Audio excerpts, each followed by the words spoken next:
청년들의 큰 부흥 운동이 일어났습니다. 그때 유명한 무디 선생 같은 분들이 영적인 쇄신 운동이 일어나서 많은 청년들이 선교사로 지망했습니다. 그때 선교사 지망하는 젊은이들이 주제가가 이 499장입니다. 그때 아주 프린스턴 대학 출신, 인류 대학 출신들도 해외 선교에 헌신했는데, 특별히 극동 3개국, 중국, 일본, 조선 세 나라에 목숨 걸고 헌신했습니다. 그들이 부르던 찬송이 흑암에 사는 백성들을 보라. 특별히 그때 조선은 사회가 완전히 침체되어 가지고 서울 한양이죠. 한양 길가에 굶어 죽은 사람들이 시체가 있고 아주 완전히 침체된 도시였습니다. 그때 미국 청년들이 선교사에 헌신을 해서 우리나라 복음을 1885년에 처음으로 언더우드는 장로교 선교사고 아펜셀러는 감리교 선교사인데 1885년 부활절 아침에 제물포항, 지금 인천항이지요. 그게 둘이서 같이 도착했습니다. 그때 배에서 내릴 때, 그때는 샌프란시스코 항에서 배를 타고 우리 조선으로 오는데 2달 걸렸다 합니다. 2달 만에 샌프란시스코에 출발해서 제물포항에 내릴 때에 언더우드는 장로교 선교사고 아펜셀라는 감리교 선교사라서 둘이서 내릴 때 얘기했다 그럽니다. 아펜셀라가 먼저 내리면은 감리교가 먼저 들어온 게 되고 언더우드가 먼저 내리면 장로교가 조선 땅에 먼저 들어온 게 되니까 둘이서 1, 2, 3 해서 3 할 때 발을 딱 딛자. 그래 의논해가지고 둘이서 1, 2, 3 딱 같은 시간에 조선 땅에 발을 디뎠다 합니다. 언더우드는 와서 세문안교회를 세우고 아펜셀라는 정동교회를 세우고 언더우드는 또 학교 교육 사업에 열심히 해서 이화여대 또 연희전문학교 교육을 많이 치중했습니다. 언더우드는 교회 세우는 일에 열심을 다해서 한국교회가 시작이 됐습니다. 그런데 아시아에서 처음으로 성공한 교회가 한국교회입니다. 아시아 선교의 가장 모범적인 성공 사례가 코리아 선교입니다. 완전히 나라가 어두움에 좌절해 있을 때에 선교사들이 들어와 가지고 희망을 심었습니다. 그 한국 현대사 100년은 미국, 카나다, 호주 선교사들이 이 나라를 정신적으로, 영적으로 일으킨 공로자입니다. 근데 세월이 가니까 나라가 살만하니까 선교사들과 초대교회의 선배들의 그 공로를 잊어버리고 교회를 쓸데없이 비난하고 기독교를 개독교라 그러고 기독교에 대해서 격하시키는 그런 흐름이 있습니다. 특별히 친북, 친중, 좌파 계열은 오반 운동이라 그래서 5가지 반대하는 것이 그들의 사명처럼 여기고 있습니다. 반미, 반일, 반개신교, 반재벌, 재벌 반대는 기업 반대지요. 그리고 반강남. 괜히 잘 사는 사람들을 눈을 흘겨보면서 저것들 다 도둑질해가 잘 사는 거지. 무산 대중 프롤레타리아트를 착취해서 잘 사는 거다. 청년들에게 그렇게 가르쳐가지고 그들이 성공한 셈이지요. 그런 부류가 정권까지 잡아가지고 나를 흔들었으니까.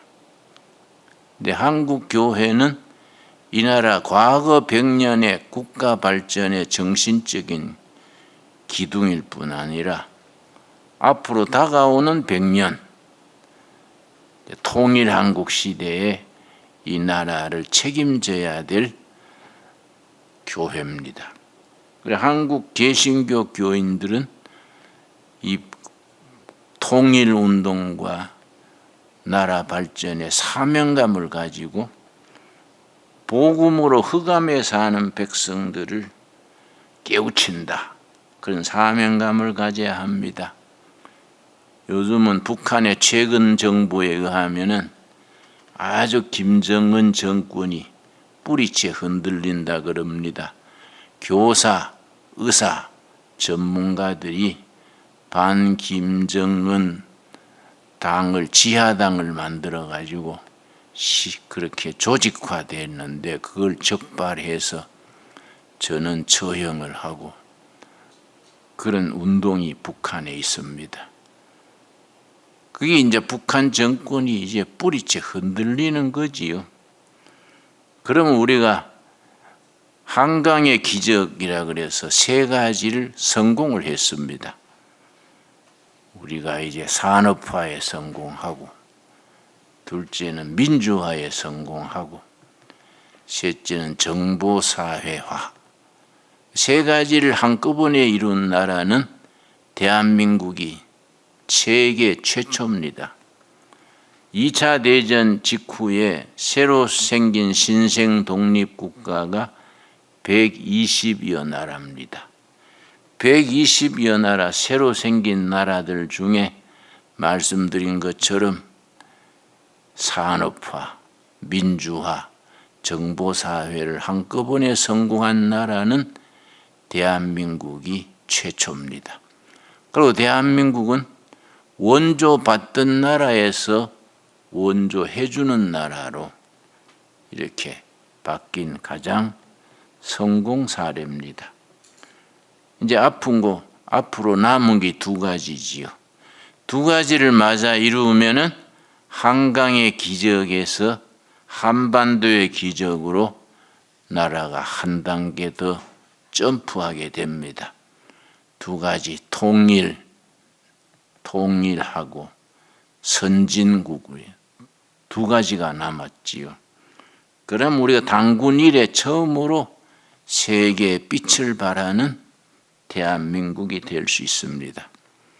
우리 크리스찬들, 특별히 크리스찬 젊은이들은 이런 민족적인 교회적인 사명에 긍지라 비전을 가지고 힘차게 헌신할 수 있어야 됩니다. 499장이 이 한국 선교, 동양 선교에 많은 미국 청년들이 그때 20세기 앞뒤로 1900년 후반부부터 20세기 초에 와서 미국 선교사들이 한국에 와서 병으로 죽거나 과로로 죽거나 장질부사에 전염돼서 죽은 경우가 299명입니다. 290명이 조선 선교에 몸을 바친 거지요. 우리가 그들의 공로를 기려서 이제 우리는 선교 받는 나라에서 선교하는 나라로 바뀌었지요. 한국 해외 선교사가 지금 26,000명입니다. 인구 비례로 전 세계 최고로 많습니다. 숫자로 제일 많은 나라는 미국이 아직도 해외 선교사가 82,000명. 우리는 26,000명이지만 인구로 따지자면 우리가 세계의 1등입니다. 교회 2000년 역사를 돌아보면은 선교사를 많이 보내는 나라는 하나님께서 반드시 그 교회와 그 국가를 축복하셨습니다. 우리나라 선교사가 열심히 나가서 청춘을 걸고 헌신하는데 그걸로 인해서 하나님께서 우리나라를 어여삐 보시고 아주 세계의 인류 국가로 축복하실 줄 믿습니다. 499장 그런 역사를 잘 생각을 하면서 다시 한번 부르겠습니다. 499장 흑암에 사는 백성들을 보라. 흑암에 사는 백성들을 보라. 수많은 심령 멸망하겠네. 그 누가 갈까 주의 복음 들고 생명을 구원하는 곳으로. 큰 권세 주께 있으니 큰 권세 주께 있으니 너는 가서 주의 복음 전하라. 주가 너 항상 지키리라. 구원의 문은 넓게 열렸으니 십자가 군병 일어나거라. 너희의 힘을 하나로 뭉쳐서 죄악의 쇠사슬을 끊어라. 큰 권세 주께 있으니 큰 권세 주께 있으니 너는 가서 주의 복음 전하라. 주가 너 항상 지키리라. 왜 너는 멸망길을 가려느냐. 주 음성 듣고 응답하여라. 널 구원하려 예수 죽었으니 생명의 참된 복음 전하라. 큰 권세 주께 있으니 큰 권세 주께 있으니 너는 가서 주의 복음 전하라. 주가 너 항상 지키리라. 온 천하 만민 승리의 그날에 영광과 찬송 주께 드리네. 속죄함 입어 구원받았으니 기쁘게 할렐루야 부르세. 큰 권세 주께 있으니 큰 권세 주께 있으니 너는 가서 주의 복음 전하라. 주가 너 항상 지키리라. 좋은 찬송이지요. 예. 사도행전 6장 1절 말씀. 사도행전 5장에서 아나니아와 삽비라 부부가 자기 재산을 다 팔아서 헌금을 했습니다. 초대교회는 전부 소유를 팔아서 교회 관리하에 같이 섰지요. 그런데 아나니아 삽비라가 시험 들어가지고 재산을 팔아가지고 일부는 숨기고 우리 재산 팔았는 거 전부입니다 하고 바치니까 베드로가 영적으로 뛰어난 사람이라 딱 보고 이 부부가 거짓말하는구나. 그래서 왜 부부는 팔았을 때도 안 팔았을 때도 다 자기 건데 안 바쳐도 되는데 전부 바친다 하고 왜 일부를 숨겼느냐. 하나님 앞에 왜 거짓말을 하느냐. 그 자리에서 남편 아나니아가 즉사했습니다. 남편 즉사한 줄 모르고 아내 삽비라가 돌아가지고 또 거짓말을 계속하니까 그 자리에서 둘 다 죽었지요. 그런데 헌금을 안 바쳤다고 죽은 게 아니라 사도행전 5장에 그래 설명을 했어요. 하나님 앞에 거짓말을 하기 때문에 그 자리에서 심판받은 거지요. 영적으로 가장 나쁜 것이 두 가지입니다. 교만과 거짓말입니다. 성경에는 거짓말하는 영이라 그래요. 거짓말하는 영. 요즘은 우리 사회도 많이 정직해졌습니다. 근데 옛날에는 거짓말을 밥 먹듯이 하는 사람들이 많았지요. 근데 그 나라가 얼마나 윤리적으로 깨끗하고 얼마나 도덕성이 높으냐는 기준은 진실한 정도를 가지고, 청렴도를 가지고 그 나라의 도덕성을 말하지요. 그 기독교 문화권의 서양 사람들은 거짓말을 가장 싫어합니다. 그 상대방을 비난할 때 He is a liar. 라이어는 거짓말쟁이다. 라이어. He is a liar. 그러면 아주 인간 이하다. 거짓말쟁이 그러면 최고로 상대방을 나쁘게 말할 때 거짓말쟁이라 그러지요.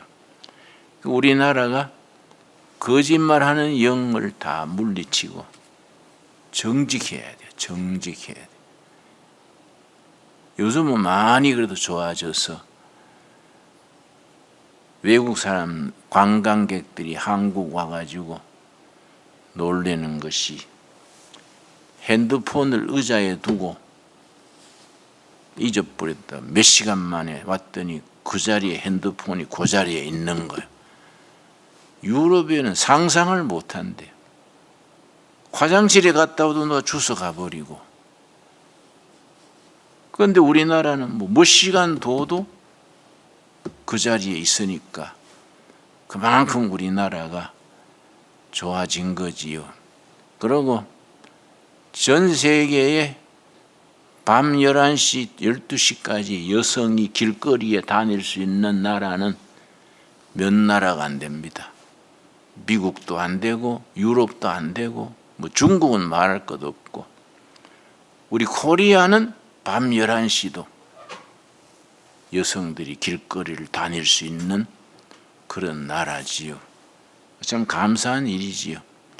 그것이 기독교 문화가 들어오면서 정직성, 그러고 상대방을 배려하는 배려,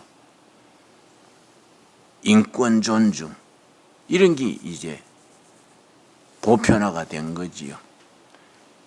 우리가 이제 성경적 기초에서 4가지 사회를 유지하는 항목이 있습니다. 성경을 바탕으로. 첫째가 자유민주주의, 정치제도지요. 자유민주주의는 성경에서 나온 거지요. 특별히 장로교는 당회, 재직회, 공동의회, 이 민주주의의 기초지요. 미국을 건국할 때에 미국의 헌법을 뭘 만들까? 미국 건국 초기에 벤자민 프랭클린, 해밀턴, 워싱턴 장군 이런 사람들이 50명이 산속에 들어가서 한 달 이상 합숙하면서 미 합중국 헌법을 뭘 만드느냐, 그걸 토론하다가 결론을 장로교 정치 제도로 미국 헌법을 만들었습니다. 그리고 미국 헌법이 29개조인데 전 세계 헌법 중에서 제일 간단합니다. 제일 짧습니다. 제일 짧은 헌법을 200 몇십 년 동안 한 번도 고치지 않고 그 큰 나라를 유지한 거지요. 미국의 정치 제도가 장로교 제도를 닮아서 당회는 상원, 재직회는 하원, 그리고 대통령과 국회 간에 서로 간에 견제하는 해서 국회에서 통과시켜도 대통령이 거부권이 있어요. 또 대통령이 하자 그래도 국회에서 부결시키는 권한이 있지요. 이게 이제 장로교 헌법에 장로님들이 다 합의해도 당회장 목사가 거부할 수 있지요. 또 목사님이 하자 그래도 당회에서 아닙니다 하면 못하지요. 그게 교회 장로교 법에서 이제 미국 정치 제도가 나온 거지요. 첫째는 정치적으로 의회 민주주의, 둘째는 경제적으로 열린 사회, 시장 경제, 열린 시장 경제, 자본주의지요. 세 번째는 이제 복지제도. 이 복지라는 것은 구약에서부터 성경에서 나온 제도지요. 동양에는 본래 복지국가, 복지사회 개념이 없었습니다. 근데 기독교 문화권에서 복지사회, 복지국가, 이게 이제 보편화가 된 거지요. 사회적으로 복지사회. 그 다음에 네 번째는 이제 법치죠. 법치와 인권. 법치와 인권. 이게 이제 네 가지가 다 성경적 바탕에서 세워진 가치관이기 때문에 우리가 거기 크리스찬들은 그런 거에 대해서 긍지를 가져야 되지요. 자, 사도행전 6장 1절에 보면은 5장에서 아나니아와 삽비라가 헌금 내는 게 뭔지 아니라 거짓말한 것 때문에 사도들 앞에서 즉사했습니다. 그런데 6장에 들어가서 교회가 이제 문제가 생기는데 6장 1절이지요. 그때의 제자가 더 많아졌는데 성경학자들의 연구에 의하면은 역사상 첫 교회가 예루살렘 교회인데 예루살렘 교회가 부흥될 때 2만 명 가까이 됐다 그래요. 예루살렘 시가 크지도 않은데 2만 명 교인이 모였으니 엄청난 거지요. 그러니까 많이 모이니까 문제가 생기지요. 그때 제자가 더 많아졌는데 헬라파 유대인들이 자기의 과부들이 매일의 구제에 빠짐으로 히브리파 사람을 원망하니 헌금 내는 걸 가지고 가난한 과부들, 고아들 돕는 복지에 쓰는데 사도들이 다 사정을 잘 아니까 옛날 잘 아는 과부들을 도와줬는데 나중에 들어온 사람들은 사정을 잘 모르니까 구제에 빠지는 거예요. 사도들을 중심으로 본래 있던 교인들이 주류지요, 주류. 히브리파 유대인. 나중에 들어온 사람들은 해외에서 들어왔거나 젊은이들. 이 사람들은 비주류지요. 나중에 들어왔으니까. 근데 구제에 문제가 생긴 거지요. 사도들은 사정을 잘 아는 과부들을 구제를 하는데 나중에 들어온 헬라파 유대인들은 사정을 모르니까 구제에 빠지는 거지요. 그러면 그 헬라파 유대인들이 이거는 정보의 문제고 소통의 문제다. 사도들이 무슨 욕심이 있겠냐? 우리가 일러드리면 알아서 하겠지. 이렇게 넓게 마음 먹어야 되는데 그래 못하고 마음이 꼬부라진 거예요. 야, 이거 뭐 사랑 카디 저끼리 다 갈로 먹네. 응? 누구는 인삼 먹고 누구는 배추 뿌리 먹는 거 아니야?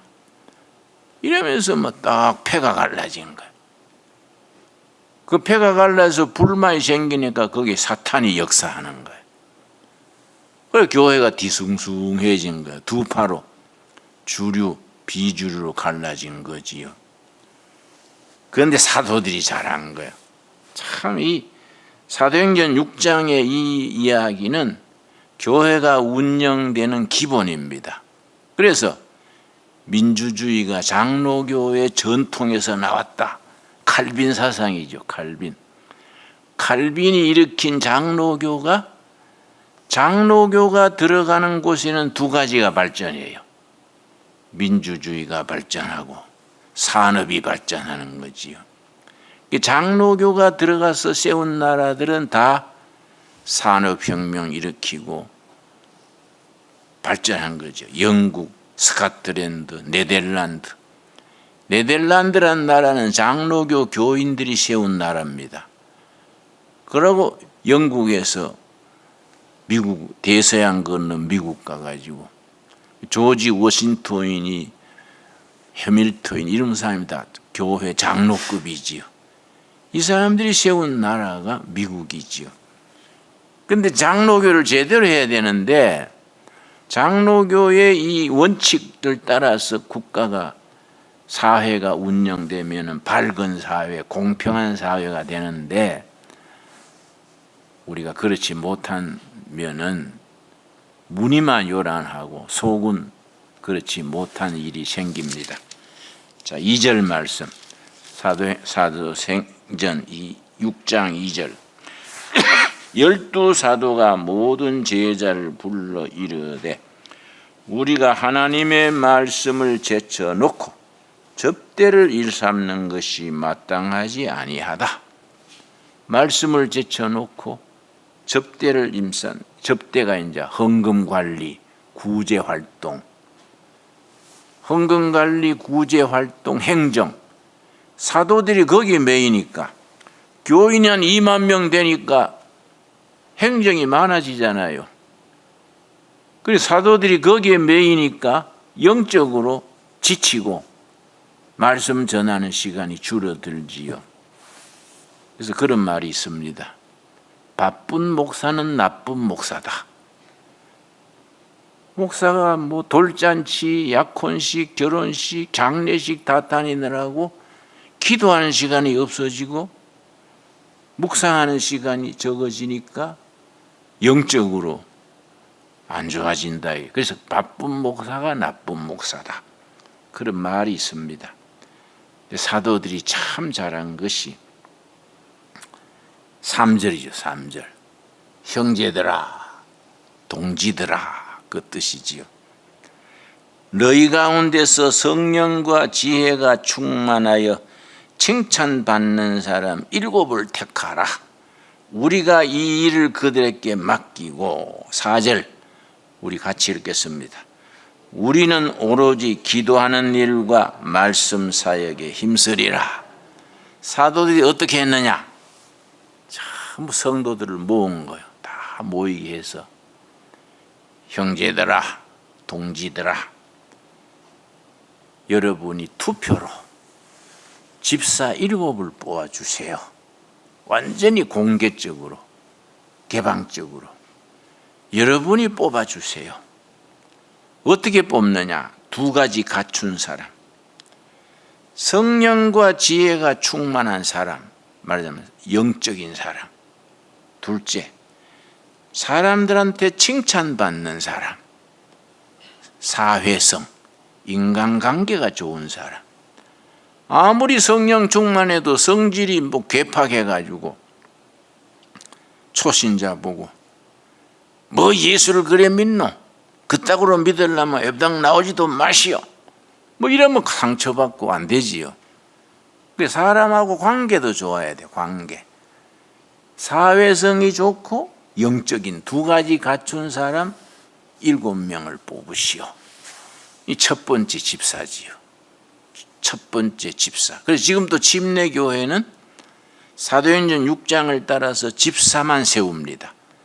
침례교회는 뭐 장로, 권사 이런 거 없어요. 집사만. 초대교회로 돌아가자. 이래서. 그걸 이제 행정, 관리, 구제는 다 7 집사한테 맡기고 우리 사도들은 기도하는 일과 말씀 전하는 데 전념하겠습니다. 목회자가 하는 일이 기도와 말씀 전파지요. 행정, 구제, 관리는 집사들이 하는 거예요. 그렇게 딱 사도들이 열린 마음으로 공개적으로 딱 하니까 무리가 그래 기뻐해서 어떻게 했냐? 5절이죠. 5절. 온 무리가 이 말을 기뻐하여 믿음과 성령이 충만한 사람 스데반, 빌립, 브로고로, 니가노르, 디몬, 바메나, 유대에게 입교했던 안디옥 사람 니골라를 택하여 이 7명이 첫 집사, 7집사지요. 근데 성경 읽을 때 제일 좀 혀도 안 돌아가는 것이 우리나라처럼 이씨, 박씨, 조씨 그러면 얼른 알아듣는데 뭐 이름이 브로고로, 니간로로 혀도 안 돌아가고 이 참 안 읽기도 그렇고 읽기도 그렇고 그래요. 응? 하여튼 7집사가 뽑혀가지고 행정관리, 구제는 다 맡긴 거예요. 그리고 사도들은 기도하는 것과 말씀 전하는데 전적 하니까 결과가 어땠냐? 7절. 7절이 교회가 영적으로 변화된 결론입니다. 하나님의 말씀이 점점 왕성하여. 사도행전 6장 시작할 때는 불평불만이 왕성했지요. 근데 사도들이 민주적으로 공개적으로 딱 조치를 하니까 말씀이 왕성해지는 거예요. 기쁨이 넘치고 하나님의 말씀이 점점 왕성하여 예루살렘에 있는 제자의 수가 더 심히 많아지고 허다한 제사장의 무리도 이도에 복종하니라. 교회가 발전하는 3단계지요. 첫째는 말씀이 왕성해지고, 둘째는 제자의 수가 많아지고, 셋째는 허다한 무리가 복종하게 됐다. 교회가 부흥하게 됐다. 우리 교회가 더도 말고 덜도 말고 이렇게 해야 돼. 뭐 교회라는데 복잡할 게 없어요. 영적인 건 단순합니다. 영적인 건 복잡하지 않습니다. 영어로 simple and clear 그래. 교회 일이 복잡할 거 없어요. 심플, 단순하고 분명해야 돼. 그게 영적인 질서지요. 사도행전 6장 7절 우리 읽고 마치도록 하겠습니다. 같이 읽겠습니다. 하나님의 말씀이 점점 왕성하여 예루살렘에 있는 제자의 수가 더 심히 많아지고 허다한 제사장의 무리도 이도에 복종하니라. 기도하겠습니다. 하나님 감사합니다. 오늘도 이 좋은 날에 함께 예배드리게 하셔서 감사합니다. 이 예배에 참여한 성도님들 각자 기도 제목을 가지고 주님 앞에 나왔습니다. 한 사람 한 사람 마음의 소원과 기도 제목을 살펴 응답하셔서 할렐루야 하나님께 영광 돌리게 하옵소서. 한국의 장로교가 이렇게 부흥된 게 국가적으로 큰 유익입니다. 민주적으로 개방적으로 사도행전 6장의 역사처럼 그렇게 교회가 운영되고 교회에서 훈련받은 민주주의 질서, 자유, 개방 정신이 온 나라에 스며들게 하시며 앞으로 다가오는 통일 한국 시대에 이 나라가 말씀 위에 세워져서 성경의 가치관으로 이 나라가 새로워져서 세계에 빛나는 나라를 이루게 하여 주시옵소서. 오늘 또 주님 전에 나와서 기도드리는 성도들 기도 제목을 일일이 살펴주시옵소서. 예수님 이름 받들어 기도드렸사옵나이다. 아멘. 하늘에 계신 우리 아버지여, 이름이 거룩히 여김을 받으시오며 나라의 임하옵시며 뜻이 하늘에서 이룬 것 같이 땅에서도 이루어지이다. 오늘날 우리에게 일용할 양식을 주옵시고 우리가 우리에게 죄 지은 자를 사하여 준 것 같이 우리 죄를 사하여 주옵시고 우리를 시험에 들지 말게 하옵시며 다만 악에서 구하옵소서. 나라와 권세와 영광이 아버지께 영원히 싸움나이다. 아멘.